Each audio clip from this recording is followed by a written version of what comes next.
E aí galera, beleza? Estamos aqui para mais uma videoaula para vocês. Dessa vez vamos tratar da Reforma Protestante, assunto importantíssimo do Enem. Então nos acompanhe.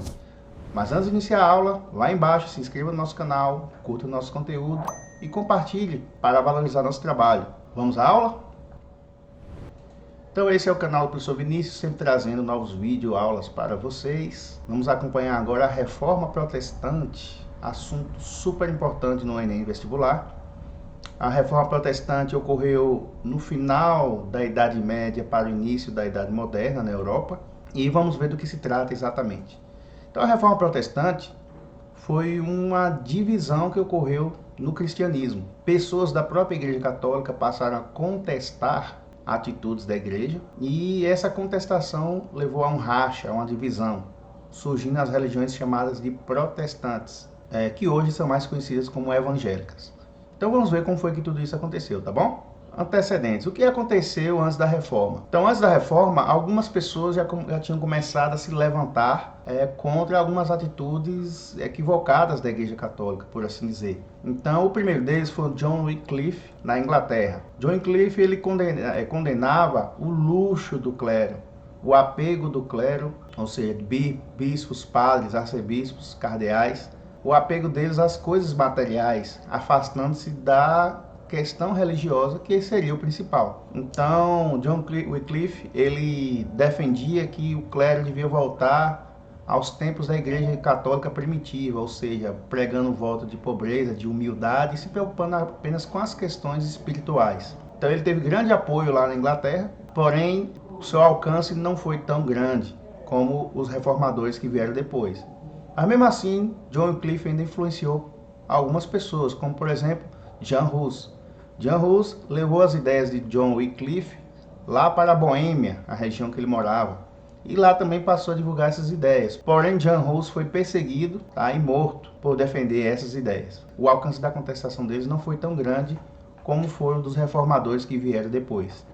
Antes de falar da reforma em si, vamos falar do que causou essa reforma, o que causou essa contestação à Igreja Católica. Então foram vários motivos. O primeiro foi político, foi um motivo político. Então o que acontece? Durante a Idade Média, a Igreja Católica era a única instituição forte que existia, além de ser a representante de Deus na Terra. Então todos temiam a Igreja Católica. Reis, nobres, cavaleiros, camponeses, todos eram obedientes à Igreja Católica. Até porque os governantes que existiam, os reis, eles não tinham um poder muito forte, eles mandavam apenas em sua região. Já a Igreja Católica tinha uma estrutura espalhada por toda a Europa e exercia um grande poder sobre a população, sobretudo por sua autoridade, representando Deus na terra.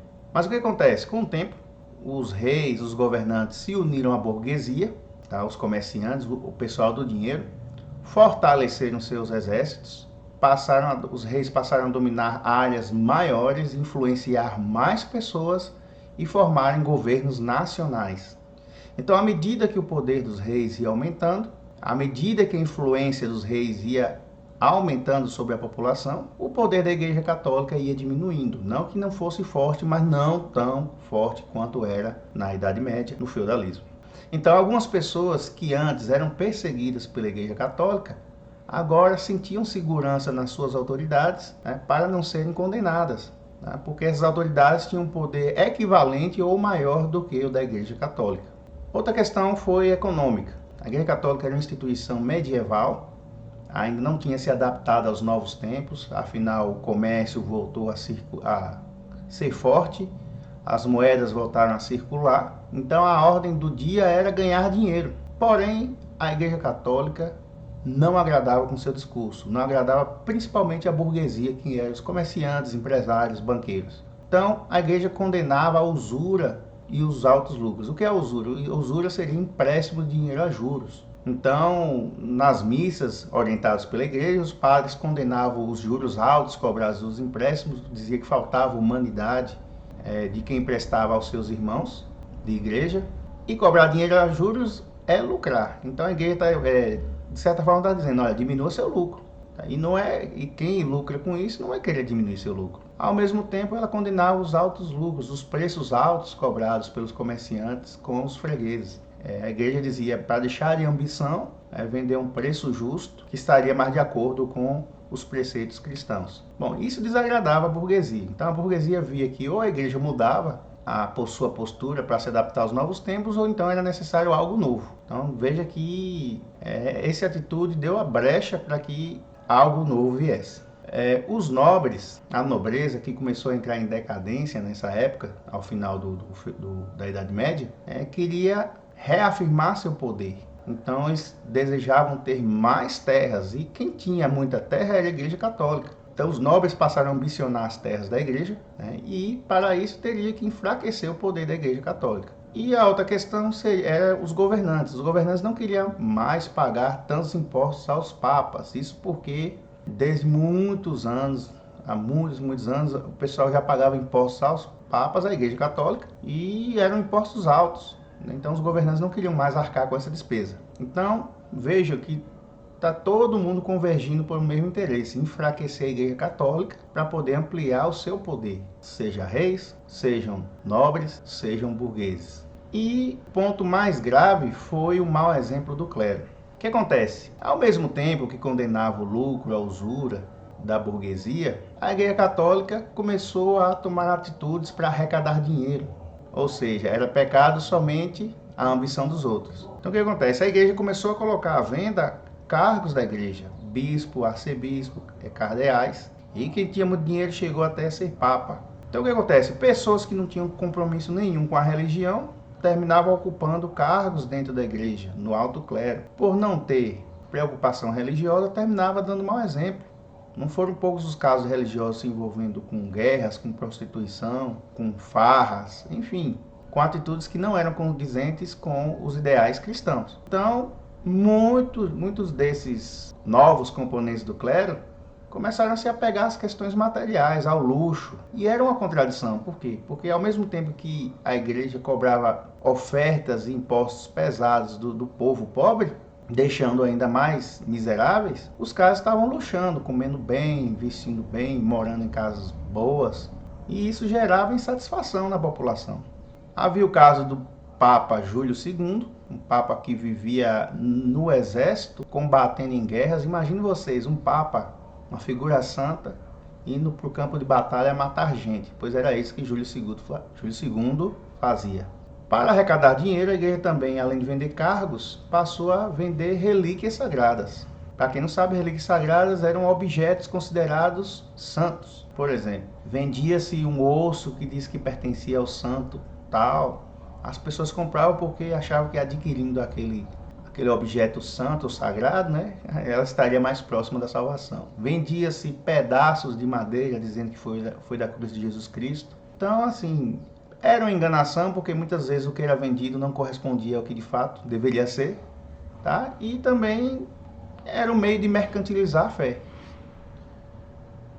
E seguindo nessa mesma ideia, o Papa da época, Papa Leão X, ele autorizou a venda de indulgências. O que eram as indulgências? Eram cartas assinadas pelo Papa, na qual qualquer pessoa que comprasse essa carta estaria contribuindo financeiramente com a igreja e, portanto, tinha os seus pecados perdoados até o final de sua vida. Em outras palavras, a igreja estava vendendo a salvação. Mas por que Leão X queria arrecadar tanto dinheiro? Porque nessa época ele estava dando continuidade à construção da Basílica de São Pedro, essa igreja que está lá no Vaticano. E aí, isso é totalmente contra o princípio cristão. Ora, se você tem os seus pecados perdoados para o resto da sua vida, você não vai mais pisar ir nem na igreja e nem seguir um caminho cristão, porque você já está salvo, você já comprou o seu lugarzinho no céu. Essas atitudes da Igreja Católica, do clero, levou a que muitos religiosos de dentro da própria igreja passassem a contestar a autoridade dos papas. Então, o primeiro lugar onde a contestação foi mais forte à Igreja Católica foi na Alemanha. Quero aqui chamar a atenção pelo seguinte: eu estou chamando de Alemanha para que vocês entendam onde aconteceu, mas naquela época não era a Alemanha, tá? A região se chamava Sacro Império Romano Germânico, que na verdade eram várias regiões autônomas, cada uma com seu governante, sendo duques ou príncipes. Então eles se reuniam periodicamente e elegiam um para ser o imperador do Sacro Império Romano Germânico. Então o imperador mandava em todo mundo, mas cada um também tinha autonomia na sua própria região. Então essa esse era o momento em que Lutero, que é essa figura que vocês vão ver aqui, aparece. Lutero fez o seminário, se formou, né? Pregava, mas a especialidade dele foi ser professor na Universidade de Wittenberg, que é a cidade que ele morava. Tá? Então, está aqui Lutero pregando ou ministrando suas aulas, e ele formava novos padres. Então, ele era um religioso que tinha uma bagagem de conhecimento muito grande. Então, o que acontece? Lutero teve que ir a uma missão em Roma, a mando da igreja. Ele tinha ido com um pensamento, achando que Roma era uma cidade sagrada por ter o Vaticano, que era a sede da igreja católica. Então, quando ele chega lá, foi uma decepção tremenda, porque a promiscuidade era muito grande, tá? Bordéis, bares, e para a surpresa dele, muitos membros do clero, né, frequentavam esses lugares, com prostituição, com bebedeira. E, além de tudo, Lutero viu o alto luxo, né, da parte mais importante do clero, contrastando com a pobreza da população que era explorada pelos impostos da igreja. Então Lutero volta muito decepcionado de Roma e começa a repensar a sua vida como religioso e também as atitudes da igreja católica. E a gota d'água para Lutero foi quando o Papa Leão X mandou lá para a sua região esse religioso chamado João Tetzel. Ele foi para lá para poder vender as indulgências, arrecadar dinheiro para a Igreja Católica, a mando de Leão X, o Papa. Então João Tetzel ia de igreja em igreja, de paróquia em paróquia, pregando, e ao final da pregação ia vender as indulgências, as cartas assinadas pelo Papa com a salvação. Indignado, Lutero vai para sua casa e começa a listar um monte de erros praticados pela igreja e pelo clero e a apontar soluções para esses erros. Então essa lista ficou conhecida como as 95 teses, que eram críticas à postura da igreja católica e do clero.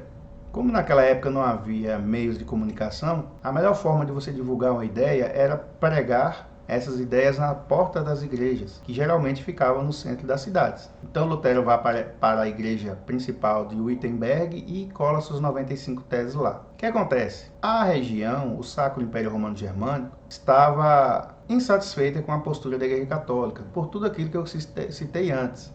Os nobres querendo terra, os governantes querem se livrar dos impostos do Papa, da igreja, e o povo indignado, com o luxo do clero e a exploração que a igreja fazia sobre eles. Então essas ideias de Lutero se espalharam rapidamente, tiveram grande aceitação.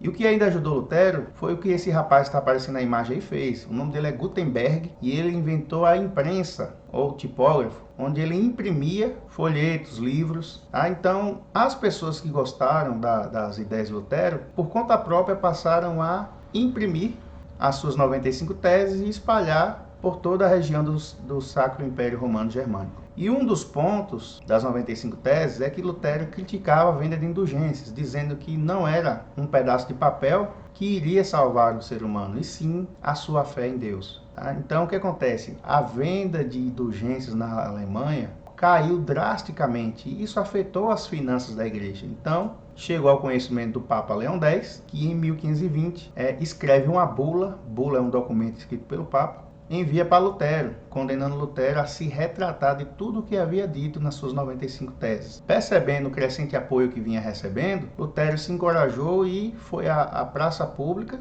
leu a bula, o documento do Papa que exigia dele retratação, e queimou numa fogueira essa bula, esse documento. Essa atitude causou um impacto gigantesco, porque, se vocês se lembram, antes a igreja era soberana e qualquer pessoa que se levantasse contra ela era condenada à morte. Então aquilo foi uma demonstração de coragem gigante de Lutero e isso influenciou muita gente. O apoio às ideias de Lutero cresceram ainda mais depois dessa atitude dele. Então, pressionado pelo Papa, o imperador da época, Carlos V, convoca Lutero para um julgamento, no ano de 1521. Esse julgamento ficou conhecido como Dieta de Worms. Worms é a cidade onde aconteceu o julgamento. E Lutero foi para lá, onde seria julgado por autoridades religiosas e os governantes da região do Sacro Império Romano Germânico. No caminho, Lutero recebeu grande apoio das pessoas, já que muita gente já estava sabendo de suas ideias e apoiava. E isso deu mais força a Lutero para se manter firme nas suas ideias. Então, Lutero foi levado a julgamento. Lá, mais uma vez, foi pedido que ele se retratasse do que havia afirmado antes. Ele falou que não ia fazer isso, que não reconhecia a autoridade do Papa e que só se retrataria se eles provassem na Bíblia nas escrituras que o que ele havia afirmado antes estava errado. Como nada disso foi feito, Lutero manteve sua posição, foi julgado, foi considerado herege, pecador e foi excomungado pela Igreja Católica.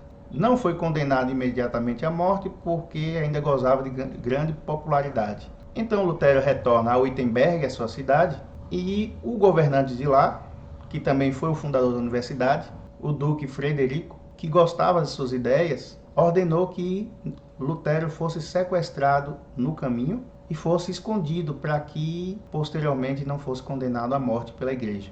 Então Lutero passou 1 ano em confinamento. E nesse período ele tratou de traduzir a Bíblia, que era no latim, na língua oficial da Igreja Católica, para o alemão, para facilitar o acesso das pessoas às escrituras. E, ao mesmo tempo, ele começou a redigir os princípios de uma nova religião. Eu queria até chamar a atenção para isso. Em nenhum momento Lutero quis romper com a Igreja Católica. Ele queria reformar, consertar os erros da igreja. Porém, a igreja resistiu, não aceitou. Ele foi excomungado, foi expulso, então decidiu criar uma nova denominação, chamada de Igreja Luterana, ou a religião passou a ser chamada de Luteranismo em homenagem a ele. Então, quais são as bases, quais são os princípios da nova religião protestante que surgia? Primeiro, Lutero dizia que a salvação vem pela fé. Se você tem fé em Deus, se você segue as Escrituras, se você reconhece e se redime dos seus pecados, você vai ser perdoado, tá? E alcança a salvação. E essa verdade você tem que buscar nas Escrituras. Somente a Bíblia contém a verdade. Bulas, documentos de papa não eram aceitáveis porque os papas são seres humanos, são passíveis de erros. O que está certo é o que está na Bíblia, somente nela. Lutero reduziu os sacramentos da Igreja Católica de 7 para 2. Então, penitência, confissão, acabou com tudo isso. Lutero não queria a interferência do clero na vida das pessoas. Então ele reduziu os sacramentos para apenas 2. Um era o batismo, que é a confirmação da fé da pessoa, e o outro é a Eucaristia, a ceia, né, o ritual do vinho e do pão. Lutero acabou com o clero, né? Você não precisava mais se confessar para alguém para chegar até Deus. Você não precisava de alguém para ler a Bíblia, para entender a Bíblia. Afinal, Deus era onipresente, onisciente. Você poderia estar diretamente em contato com Deus. Então, cada igreja teria apenas um pastor, uma liderança, e não mais aquele monte de cargos que existia na Igreja Católica. Acabou com o celibato, pois ele dizia que os pastores podem se casar, que isso não vai interferir de forma alguma na propagação da palavra de Deus, na pregação. Inclusive dizia que a família é uma bênção para as pessoas, né? Então, era uma bênção constituir família. E acabou com o uso de imagens, seguindo inclusive o que diz um dos mandamentos.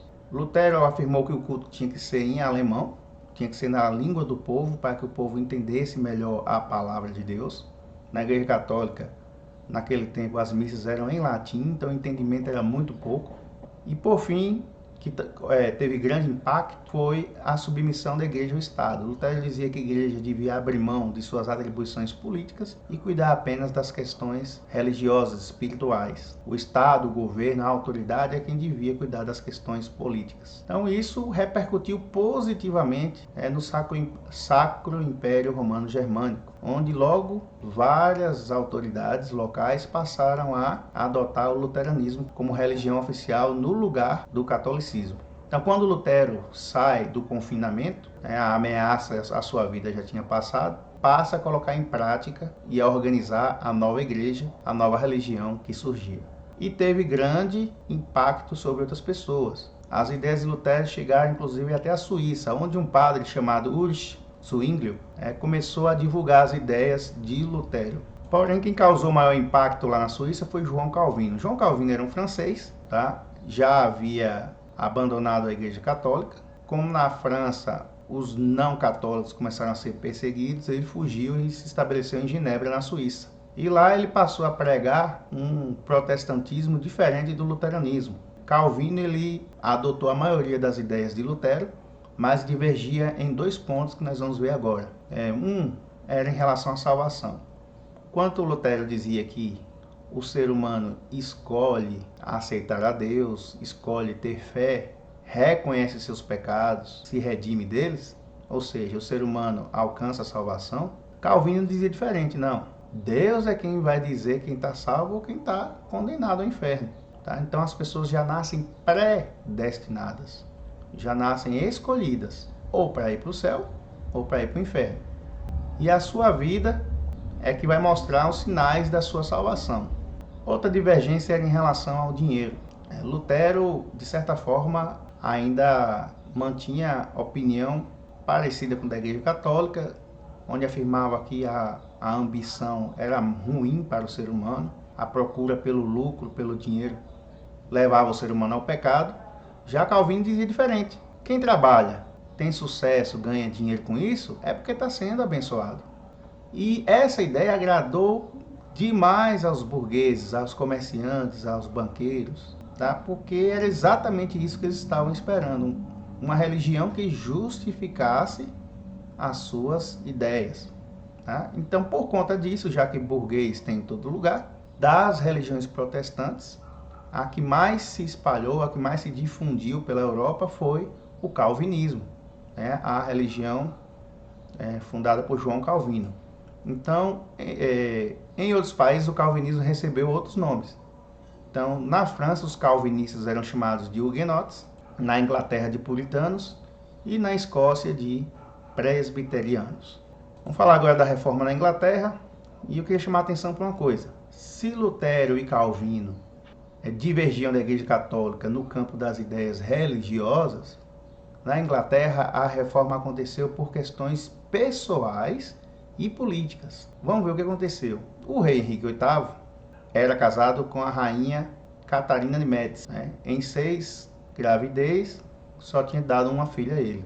E Henrique desejava um filho homem para sucedê-lo no trono. Como os dois já tinham uma certa idade, então ele resolveu se separar de Catarina e casar com sua amante, Ana Bolena, para tentar ter outro herdeiro, no caso, um menino. Só que, na visão da Igreja Católica, o divórcio era pecado, porque o matrimônio, o casamento era algo sagrado. Então as pessoas não podiam se divorciar. Mas o rei Henrique VIII não estava nem aí. E tem um agravante. A primeira rainha, a Catarina de Médici, era prima do Papa da época, Clemente VII. Então o Papa alertou Henrique VIII, o rei, dizendo: olha, se você se divorciar, você vai ser excomungado. Como o rei não estava nem aí, casou-se novamente e o Papa cumpriu o que havia prometido, excomungou o rei Henrique VIII. O rei fez pouco caso da situação, reagiu. Ele chamou o parlamento, que aprovou o ato de supremacia. O ato de supremacia era um documento que criava uma nova religião, uma nova igreja na Inglaterra chamada anglicana, que iria substituir a Igreja Católica. Inclusive, os bens e templos da Igreja Católica iriam ser confiscados para serem da Igreja Anglicana. E, além de tudo isso, declarava o rei como o chefe da nova igreja. Então, a diferença maior entre o catolicismo e o anglicanismo está na questão da liderança. Enquanto na Igreja Católica o chefe da igreja é o Papa, na Igreja Anglicana o chefe é o rei. Então, como vocês podem ver, foi uma decisão puramente política e pessoal. Henrique VIII queria ter um filho homem, mas ao mesmo tempo ele queria fortalecer o seu poder. Ele não queria mais rivalizar com a Igreja Católica, e sim se sobrepor a ela. Então ele praticamente expulsou a Igreja Católica da Inglaterra, inclusive tomando posse dos seus bens, e fortalecendo seu governo. A Contra-Reforma. A Contra-Reforma foi uma reação da Igreja Católica contra o crescimento dos protestantes. Eu vou dar um exemplo aqui que eu costumo falar para os meus alunos o seguinte: imagine uma cidade pequena que contém apenas um posto de gasolina. Provavelmente todo mundo vai comprar o combustível naquele posto. Então esse posto de gasolina obtém o monopólio do comércio do produto ali na cidade. Mas imagine vocês que alguém vai lá e coloca outro posto de gasolina. Então certamente uma parte dos fregueses do primeiro posto vão passar a ser fregueses do novo posto, seja por diferença de preço, seja por afinidade ou por qualquer outro motivo. Então o mesmo eu digo em relação à Igreja Católica. Era a religião única que tinha na Europa, mas a partir do momento em que ocorre a reforma, a divisão, novas religiões surgem, termina levando a uma grande parte dos fiéis que antes eram da Igreja Católica. Então, o número de fiéis da Igreja Católica diminui. Então, ela precisa reagir para recuperar o terreno perdido. Tá? E, para isso, ela precisava consertar os seus erros que afastaram muitas pessoas. Ou seja, a Igreja precisava consertar, reformar a si mesma. coisa que Lutero tentou lá atrás e não conseguiu, porque a própria igreja não deixou, e agora estava fazendo. Então o que foi feito? A Igreja Católica convocou uma conferência, uma reunião de bispos, arcebispos e cardeais, chamada Concílio de Trento. Essa reunião durou vários anos, teve várias sessões. Muitas decisões foram tomadas para rever a situação da Igreja Católica no momento, no contexto histórico. Então, a primeira coisa foi criar uma nova ordem de padres, seria a chamada Companhia de Jesus, ia formar padres missionários, ou seja, padres que iriam viajar pelo mundo para converter novos fiéis para a Igreja Católica. Essa companhia foi fundada por Inácio de Loyola, tá? E os padres missionários eram conhecidos como os jesuítas, que inclusive vieram aqui para o Brasil catequizar, converter os índios. A Igreja Católica proibiu tudo que estava errado, a venda de cargos, tá? A venda de indulgências da salvação, a venda de relíquias sagradas, tudo isso acabou, e passou a exigir formação para quem quisesse exercer o sacerdócio, ou seja, quem quiser ser padre, para depois ser bispo, arcebispo, cardeal, enfim. Quem quiser seguir carreira na igreja precisa passar pelo seminário, precisa estudar para isso. Precisa ter compromisso com a religião para não dar mau exemplo. Foi criado o Index, por decisão do Concílio de Trento. O Index era uma lista de livros proibidos para leitura dos católicos. Então, quais livros foram proibidos, no Index? Os livros dos protestantes, Calvino e Lutero, obviamente, para que essas novas ideias não chegassem aos católicos, já que eles já haviam arrebanhado vários seguidores da Igreja Católica para as suas novas religiões. Livros de cientistas que tinham ideias que não condiziam com o que a Igreja Católica acreditava, como Isaac Newton, como Galileu, que inclusive foi perseguido pela Igreja.